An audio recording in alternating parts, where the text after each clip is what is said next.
Hey YouTube, Des here with another intermediate tutorial for FIFA 15, and today we're going to be going over corners. And this tutorial is going to be kind of simple just because this is my first tutorial that I'm doing where I'm editing shots together. I think I've probably got it pretty well. If you have any suggestions or comments to give, go ahead and leave them in the comments below and I'll take a look at them. But for the most part, I think the tutorial should really help you, and hopefully the editing is okay as well. So we'll dive into it here, starting off with our corners, and we'll go into settings. I want to show you the controls for settings. They're actually in here. If you go over to set pieces and then corners, it shows you the type of crosses you can do. So if you just hit square once, you'll do a normal lob cross.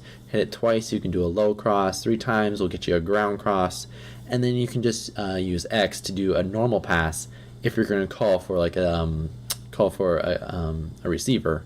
And so what I'm going to show you first here is just the tactics. There's the standard run far post. You're going to want to put a little bit more power on that to get over. There's also the edge of the box run, which is the default setting that it's always on when you first take a corner. There's near post. I probably use that one the most just because it's gets your guy open the most. And then there's crowd the keeper, which everyone kind of rushes around the keeper and gets in there to kind of keep him from catching the ball or knocking the ball away, you know. And so you can also call for a second player. And so you call a second player with L2. He'll come running up. You got to hold it down, and that's when you can pass with X to him. And then if you hit R, the right analog stick, you can control the receiver, the receiving player, and then you can use X or circle's physical jockeying, and then X is the to call for a pass. And then you can also change your kickers with R2. That's pretty standard. Most people know that. And you might want to change what foot you're on, either like a left foot or a right foot, depending on what type of curve you want to do. I usually use a right foot just because the arc that the ball goes in is it has nice pace on it if you get a good header going in, you know. And then just show you here, this is a little near post play that I did. You don't really need a lot of power when you do these kicks. 2 bars at most will put the ball basically kind of in the center of the box, which is where you want it most of the time if you're going for a standard default or like a near post. If you're going for like a far post or edge of the box run, aim the ball a little bit, maybe put a little bit more power on it and get it to where you want to go. It takes a little bit of practice, but once you kind of know how to or how much power you need to put on the ball, it starts working a lot better for you, right?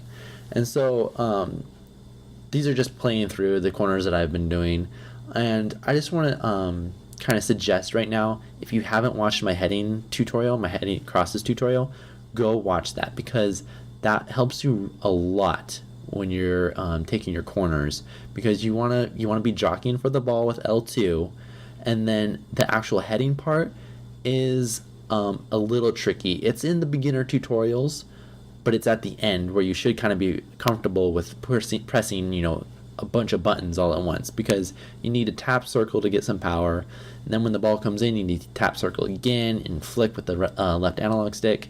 And so I really recommend watching my heading crosses tutorial. I'll put a link to it in the description below for you, and then hopefully that will help you, and hopefully this tutorial helped you.